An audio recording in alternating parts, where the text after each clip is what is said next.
በስመ አብ ወወልድ ወመንፈስ ቅዱስ አሐዱ አምላክ አሜን። በስመ አብ አሚኔ ንአብ ወላዲለ በስመ ወልድ አሚኔ ንወልድ ተወላዲለ በስመ መንፈስ ቅዱስ አሚኔ መንፈስ ቅዱስ ሰራዚለ ምንም እኳ ብስም በግብሪ በአካል ሰለስተ እንተበልኩ በህልውና በአጋዛዝአ ምፍጣር ዘዓለም እዚኣ ሓደ ኢልኩም እትኣምኑ ኣመንቲ ህዝበ ክርስቲያን ብፍጹም ናይ ጎይታናን ኣምላኽናን ኢየሱስ ክርስቶስ ኣብ ዘለኹሞ ሰላም ይብዝሐልኩም። ከምኡ ናይ መብርሃን ቅድስቲ ቅዱሳን ጸሎታን ምልጃኣን ምስ ኩላትና ህዝበ ክርስቲያን ይኹን።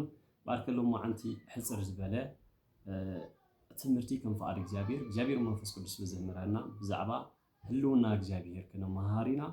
ምክንያቱ ኣብዚ ዓለም ንሪኦ ዘለና ህሉ ኩነታት ብዙሓት ደቂ ሰባት እግዚአብሔር የለን ናብ ምባል በፂሖምን ንሰምዖምን ዘለና ነገራት እዩ። ነገር ግን እግዚአብሔር ቅድሚ ዓለም ምፍጣሩ ህልውንኡ ካብኡን ናብኡን ዝነበረ ዓለማት ምስ ፈጠረውን ብባህሪኡ ዘይልወጥ ዘይቅየር ዘለዓለማዊ ኣምላኽ ምዃኑ ንዓለም መሕሊፉ ዝነብር ኣምላኽ ምዃኑ ኩሉ ፍጥረት ከኣብኡ ከም ዝተፈጥረ ካብቲ ኩሉ ዝተፈጥረ ብዘይክኡ ግን ወላ ሓንቲ ነገር ዝተፈጥረ ከም ዘየለ ኣቦና ቅዱስ ዮሃንስ ኣብ ቀዳማይ ወንጌል ኣብ ዮሃንስ ወንጌል ምዕራፍ 1 ቁጥር 3 ይነግረና ማለት። ስለዚ ህልውና እግዚአብሔር ማለት እግዚአብሔር ከም ዘሎ ብኸመይ ኢና ነረጋግፅ? እግዚአብሔር ኣሎ ንብል ግን ማስረጃና እንታይ እዩ? መረጃና እንታይ እዩ? መጽሓፍ ቅዱስ ብዛዕባ ህልውና እግዚአብሔር እንታይ ይብል ተዳይና ሓደ ብሓደ ከም ፈቃድ እግዚአብሔር ክንርኢ ኢና። መጀመርታ እግዚአብሔር ከም ዘሎ ነረጋግፀሉ ነገራት ናይ ፍጥረት ስነ ስርዓት እዩ። ናይ ፍጥረት ስነ ስርዓት ክንብል ከለና ንኣብነት ኣብ ዓመት 4 ወቅትታት ኣለዉ ዘይቅየር ነገር ማለት እዩ። ንኣብነት ሓጋይ፣ ቀውዒ፣ ክረምቲ፣ ፀደይ እንዳበልና እንፈላለዩ ማለት እዩ። ሓጋይ፣ ክረምቲ፣ ቀውዒ፣ ፀደይ እንዳበለ ከይተቀያየረ ሰዓቱን ዕለቱን ኣብ ሰዓቱን ዕለቱን ወቅቱ ሓልዩ ዝመፅእ ክረምቲ ፀሪሑ ሓጋይ ክቅይሮ ከሎ እዚ ነገራት እዚ ዝቅይርን ነዚ ነገራት እዚ ብትክክል ገይሩ ዘመሓደርን ሓደ ፈጣሪ ከም ዘሎ ቤተክርስትያንና ተምህር ማለት እዩ። እዚ ፈጣሪ እዚ ጎይታናን ኣምላኽናን ኢየሱስ ክርስቶስ እዚ ፈጣሪ እዚ እግዚአብሔር ባዕሉ ምዃኑ መጽሓፍትና እውን ይገልጸልና እዩ። ንኣብነት መዝሙረ ዳዊት 91 ቁፅሪ 1 ሰማያት ግብሪ እዳውካ ይነግራ እዩ። ሰማያት እንታይ ይገብር? ግብሪ እዳውካ ይነግራ እዩ ማለት እዩ። ጠፈር ከዓ ስራሓት እዳውካ ነይሩ ልበ ኣምላክ ቅዱስ ዳዊት ማለት ርእይዎ። ሰማይ እንተዳሪእናዮ ምንም ነገር ከልካሊ ዘይብሉ ኣብ ህዋ 7 ሰማያት ማለት ኣብ ህዋ ደው ከም ዝበለ መሬት እውን እንተሪእናያ ብዘይ ዝኾነ መሰረት ኣብ ልዕሊ ቃላይ ከም ዝተሰረተት ኣብ ልዕሊ ቃላይ ከም ዝተነፀፈት ንርኢ ማለት እዩ። ናይ እግዚአብሔር ጥበብ መንክር እዩ። ናይ እግዚአብሔር ነገር ኣዝዩ ዓሚቑ መን ክበፅሕ ይኽእል? መን ከተመራሚሩ ክሪኦ ክበፅሖ ዝኽእል ማንም ፍጥረት የለን። እግዚአብሔር ግና ንደቂ ሰባት በቲ ንርድኦ ዓቕምና ንሕና ክንፈልጦ ዝግብአና ነገራት እግዚአብሔር ከም ዘሎ እነረጋግፀሉ መጀመርታ ብስነ ፍጥረት ስነ ፍጥረት ከም ዝበልናዮ ርእዮ እዚ 4 ወቅትታት ዘሎ ናይ ሓጋይን ክረምትን ማለት እዩ። ከምኡውን ቀትሪ ፀኒሑ ለይቲ ይመፅእ፣ ለይቲ ሓሊፉ ከዓ ቀትሪ ይምለስ። ርእዮ ናይ ዓለም ነገር ኩሉ ግዜ ዝተሓዋወሰ እዩ። ናይ ዓለም ነገር ብኢድ ሰብ ዝተሰርሐ ኩሉ ነገር ጎደለይ ፍጹም የለን። ናይ እግዚአብሔር ግና ፍጹምነቱ ሰዓቱ ደቂቁ ከይተረፈ ከይተዘናብዐ ኩሉ ነገር ብወቅቱ ብሰዓቱ ዝገብር ሓደ እግዚአብሔር ከም ዘሎ ዘረጋግፀልና መሰረት ብፍጥረታቱ እዩ ማለት። ፍጥረታት ኣብዚ ዓለም ዘሎ ዝተፈላለዩ ፍጥረት ኣቦና ቅዱስ ኢዮብ ንፍጥረታት ሕተትዎን ንሳተን ከዓ ከሰማህራሁም እዩ ማለት። ንፍጥረታት ምግብ ኣመጋግባ ዋላ ንባል እግዚአብሔር ንኩሉ ፍጥረት ከምቲ ዝፈጠሮ ገይሩ ከም ዝምገብ ዝገብር ኣምላኽ ማለት። ንኣብነት ወዲ ሰብ ሪፁ ክነብር ወዲ ሰብ ነቲ ዝረሓፆ ነቲ ዝደኸመውን በረኸት ገይሩ ኣብዚሑ ክህቦ ዝኽእል ናይ እግዚአብሔር ጥበብ እዩ ማለት እዩ። ከምኡውን ኣዕዋፍ ሰማይ ንምልከት። ኣዕዋፍ ሰማይ ኣይዘርአን ኣይዓፅዳን እየን። ዕለታዊ ምግበን ዝምግበን ግና መን? እግዚአብሔር እዩ። ኣይዓፅዳን ኣይደኽማን እየን። ምናልባሽ ግን ይነፍራ እየን። ነፊረን ክምገባ ግን እግዚአብሔር ፈቒዱለን። ኩሉ ብመጋብነቱ ከይተረፈ እግዚአብሔር ጎደሎ ዘይብሉ ፍጹም ኣምላኽ ምዃኑ ቤተክርስትያንና እትምህር ማለት እዩ። ስለዚ እግዚአብሔር ሓደ ብናይ ፍጥረት ስነ ስርዓት ይብና ብናይ ፍጥረት ስነ ስርዓት ኩሉ ነገር ከይተዘናብዐ ከም ዝኸይድ ማለት እዩ። ከመይ ትንቢተ ኢሳያስ ምዕራፍ 4 ተሪናዮ ወፅዕ 26 እንታይ ይብለና ዕንበባ መሮር እንተሪናዮ በቃ ኣብ ግዜ ክረምቲ ኩሉ ዛ መሬት ብሓድሽ ልብሲ ተጎናፂፋ ተንፀባሪቓ ንሪያ ድሓር ግን ክራማት ምስ ሓለፈ ከዓ ከም ብሓድሽ ዝነበረ ኣካላ ዝነበረ ኣልባሳታ ተገፊፉ ደሪቑ ምድረ በዳ ትቕየር ማለት ነዚ ኩሉ ዝቃየር ሓደ ፈጣሪ ከም ዘሎ ቅድስቲ ቤተክርስትያንና ተስተምር ማለት ካልኣይ ናይ ሕልና ምስክርነት ሕልና ክንብል ከለና ኣብ ውሽጢ ወዲ ሰብ እግዚኣብሔር ዝፈጠረልና እግዚኣብሔር ክንምርምሮን ክንፈልጦን ዝግበአና ዝገለፀልና ኣብ ውሽጢ ወዲ ሰብ ዘሎ መርማሪ ኣካል ማለት እዩ ማንም ሰብ ሕልኑ ሕማቕን ፅቡቕን ክገብር ከሎ ሕልኑ እንታይ ይገብሮ ይነግሮ እዩ ማለት ሕልና ማለት ይብሉ ብካልእ ኣዘራርባ ኣቦታት ክዛረቡ ከለዉ ንእሽተይ ኣምላኽ ይብሉ ማለት ኣምላኽ ክበሃል ከሎ ከም ፈጣሪ ማለት ኣይኮነን እንታይ ደኣ ሕማቕን ፅቡቕን ኩሉ ዝምርምር ሕልና እዩ ንወዲ ሰብ እግዚኣብሔር ዝገበረልና ዝገደፈልና ማለት ስለዚ ሕልናና ማለት ሕማቕን ፅቡቕን ዘፍልጥ ናይ ስምዒት መርማሪ ኣካል እዩ ማለት ሃዋርያ ቅዱስ ጳውሎስ ቀዳማይ ጢሞቴዎስ ምዕራፍ 1 ቁፅሪ 19 ገለገለ ሰባት እዩ ሕልንኦም ዋላ እንዳነገሮም ሕልንኦም ዋላ እንዳወቀሶም ሕልንኦም ረጊፆም ነቲ እግዚኣብሔር ኣምላኽ ኣይትግበርዎ ዝብሎም ነገራት ካብኡ ወፃ ዝኸዱ ብዙሓት ኣለዉ ነገር ግን ሕልና ማለት መርማሪ ማለት እዩ ወገናት ሰባት እኮ ሕልንኦም እዞም ኣብ ዓለም ዘሎ ፍላስፋታት ሳይንሳውያን ካልኦት እኮ ሕልንኦም እኮ እግዚኣብሔር ከም ዘሎ ይነግሮም ኣሎ ይነግሮም ይገልጾም ይባል ነገር ግን ሕልንኦም ኣይተቐበልዎን እቲ ኣብ ውሽጦም ዘሎ ስምዒት ሕልና ኣይተቐበልዎን ብከምዚአን ከዓ ኣምላኽ የለና ምባል በፂሖም መዝሙረ ዳዊት ምዕራፍ 14 ቁፅሪ 1 ዓሻ ሰብ ብልቡ ኣምላኽ የለን ይብል እዩ አይዎ ዓሻ ሰብ ብልቡ ኣምላኽ የለን ይብል ምን ፈጢርዎ ናበይ መጨረሽቱ መወዳእቱ እንታይ ክኾን እዩ ዝገርም ነገር ናይ ዓለም ንሪኦ ፍላስፋታት ወዲ ሰብ ኣፈጣጥሩ መጀመርታ ድሓርዩ ምስ ምዕባለ ናብ ሰብ ፀርዩ እምበር መጀመርታ ህበይ ኮይኑ ተፈጢሩ ዝብሉ ሰባት ከኣለው ዝገርም ነገር ማለት መፅሓፍትና ነዚ ግን ብጣዕሚ ዝቃወሞ ትክክል ዘይኮነ ሓሶት ምዃኑ እዩ ምክንያቱ እግዚኣብሔር ንወዲ ሰብ ክፈጥር ከሎ ብመልክዑ ምስሉን ገይሩ ከም ዝፈጠሮ እዩ መፅሓፍትና ዝነግር ማለት ንኩሉ ፍጥረት ከዓ ይኹን ይኹን ይኹን እናበለ ፈጠሮ ኦሪት ዘፍጥረት ምዕራፍ 1 እንተተመልኪታ ብምሉእ እግዚኣብሔር መጀመርታ ሰማይን ምድርን ገበረ ፈጠረ ይብለና ናይ ፍጥረት በዓል ቤት ዝኾነ እግዚኣብሔር ቅድሚ ዓለም ንሱ ዓለም ኣብ ዓለም ዘላትሉ ወይ ከዓ ንዓለም ዘመሓደር ንሱ ዓለም ሕሊፉ ዝነብር እውን ንሱ እዩ ዘይቅየር ኣምላኽ ዕብራውያን 13 ቁፅሪ 8 ትማልን ሎምን ንዘለዓለም ንሱ ይብል መን ኢየሱስ ክርስቶስ ማለት እዩ ስለዚ ናይ ሕልና ምስክርነት ኣምላኽ ከም ዘሎ ይነግረና ማለት ሳልሳይ እንሪኦ ናይ መፅሓፍ ቅዱስ ምስክርነት እዩ መፅሓፍ ቅዱስ እግዚኣብሔር ንደቂ ሰባት ዝሃበና ናይ ፍቕሪ ደብዳቤ ከምቲ ንሓደ ፈታዊኻ ደብዳቤ ፅሒፍካ ዳሃይ ግበር ጌርካ እትነግሮ ወይ ከዓ ሓሳብካ ተካፈሎ እግዚኣብሔር ከዓ ንደቂ ሰባት ምስኡ ዘለና ፍቕሪ ምስኡ ዘለና ሓድነት ምስኡ ዘለና ኣነባብራ ብኸመይ ክንነብር ከም ዝግበአና ዝገልፅ መፅሓፍ ቅዱስ ናይ ህይወት ደብዳቤ ናይ ህይወት ናብ ህይወት ዘብፅሕ ዘለዓለም ህይወት ዘውርስ እዩ ስለዚ ብመፅሓፍ ቅዱስ ጌርና እግዚኣብሔር ከም ዘሎ ንረጋገፅ ምክንያቱ ኣቦታትና ኣቐዲሞም ስለ እግዚኣብሔር ህለውና ተዛሪቦም ነቢያት ኣቦታትና ኣቦታትና ብምልኦም እግዚኣብሔር ከም ዝበለ እግዚኣብሔር ከም ዝብል ኣሎ እግዚኣብሔር እዚ ክገብር እዩ እንዳበሉ ተነቢዮም ንበዓል ነቢ ኢሳያስ ትንቢተ ኢሳያስ ምዕራፍ 7 ቁፅሪ 14 ተሪእና ነው እግዚኣብሔር ትእምርቲ ክበኩም ድንግል ክጠንስ እያ ወዲ ከዓ ትወልድ እያ ስሙኻ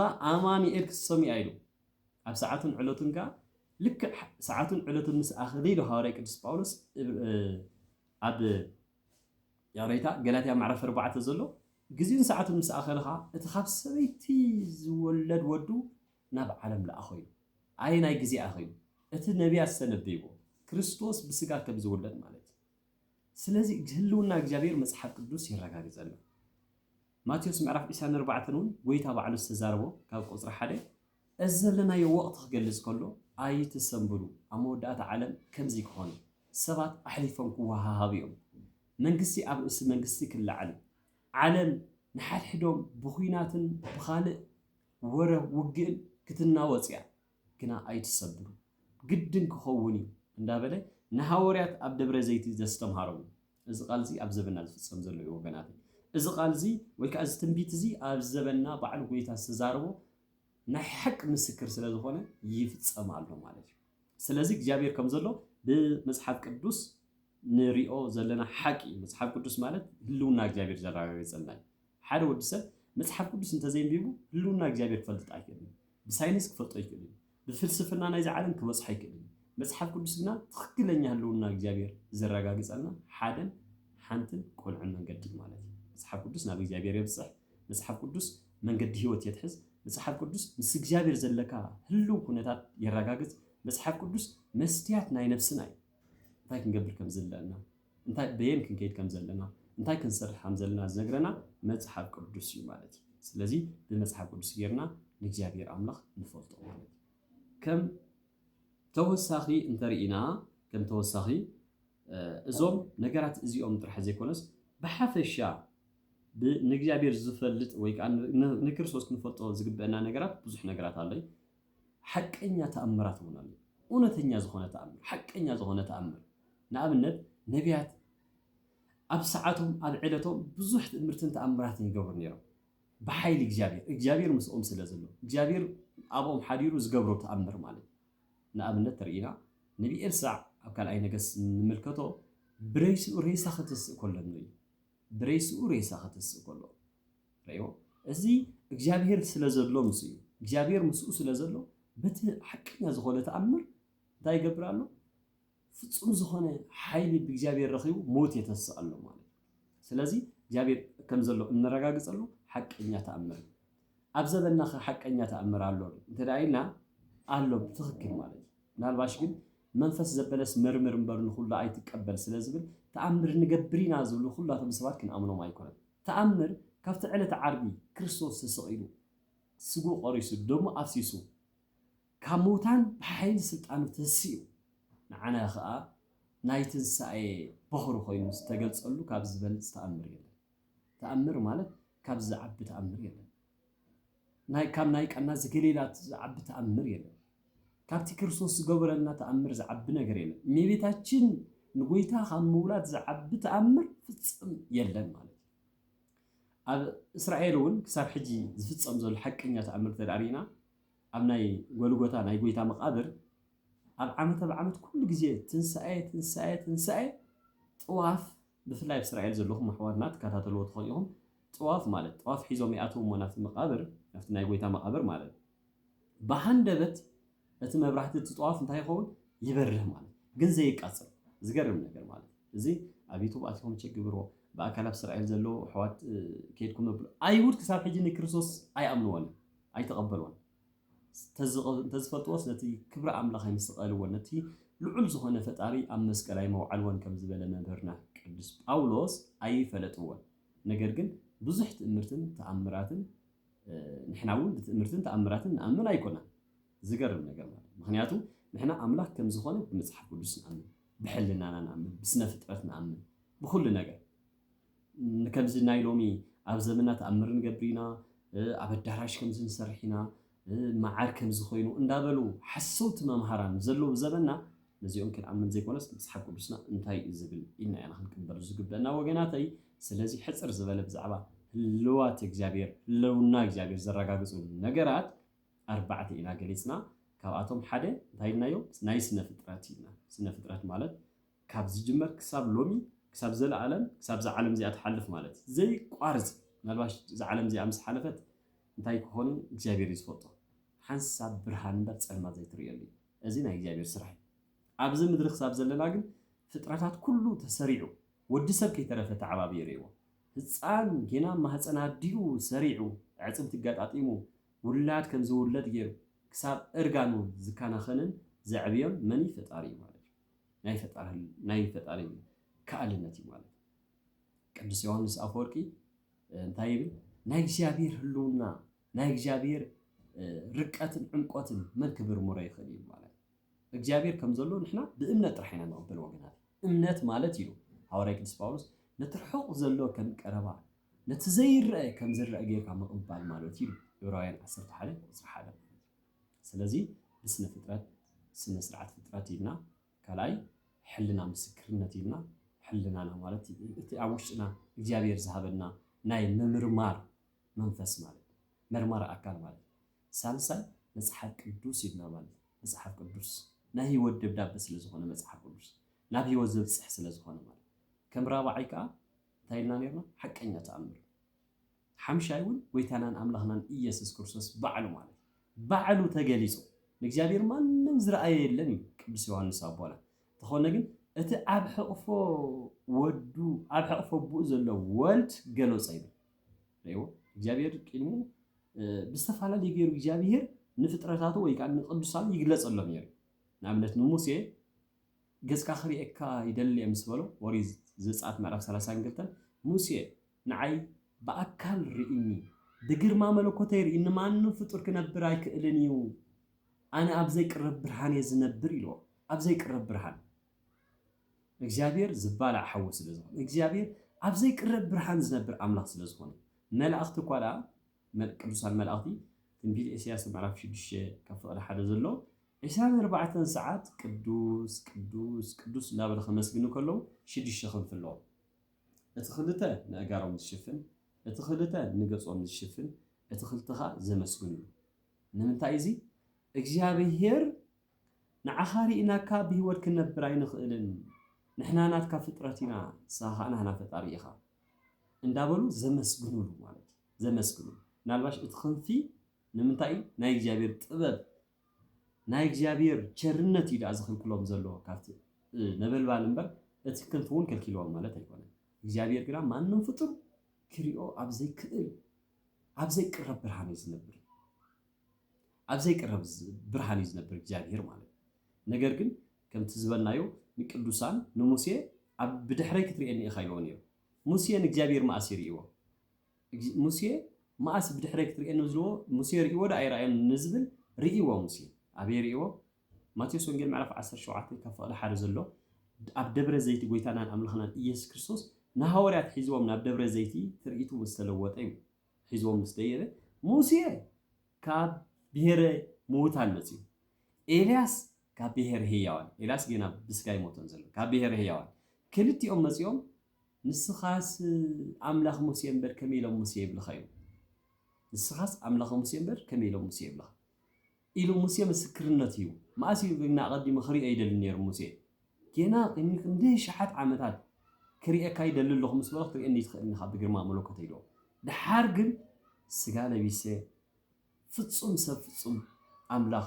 ኣብዚ ምድሪ ምስ ተመላለስኩ ክትሪኤኒ ኢኻ ኢልዎ ነይሩ ልክዕ እዚ ቃል እዚ ከዓ ተፈፂሙ ማለት ስለዚ እግዚአብሔር እውን ነቢ ኢሳያስ እውን ወይለይ ንእግዚአብሔር ኣብ ዝፋኑ ረኣኹ ጠፋእኹ ዝበለሉ እንታይ ብኸመይ ርኢዎ ንዝብል ብግርማ መለኮት ይኮነ ርኢዎ በቲ ንደቂ ሰባት ብዝርደአና ነገራት ኢዳ ነቢ ኢሳያስ ርኢዎ እምበር እግዚአብሔር ክምርምሮን ክበፅሖን ዝኽእል ማንም የለን ማለት ማንም ፍጡር የለን ማለት ናይ እግዚአብሔር ርቅነትን ናይ እግዚአብሔር ከኣልነትን ናይ እግዚአብሔር ህላውነትን ንሕና በዚ ፍጥረታት እዚ ጥራሕ ኢና ንረጋገፅዎ ኢና ካብ ብዛዕባ መረጃ ኸ ይብልና ምናልባሽ እግዚአብሔር ኣምላኽ ብዝፈቐዶ እግዚአብሔር ኣምላኽ ብዝገለፀልና ቀፂልና እውን ኣብ ቀፃሊ ማለት ባህርያት እግዚአብሔር ከመይ እዩ ዝብል ትምህርቲ ክንቅፅል ኢና ናይ ሎማዓንቲ ግን ምናልባሽ ሕፅር ዝበለ ነዚ ይመስል ስለዚ ክቡራት ተኸታተልቲ ናይ ናሁ ሚድያ ወይ ከዓ ናሁ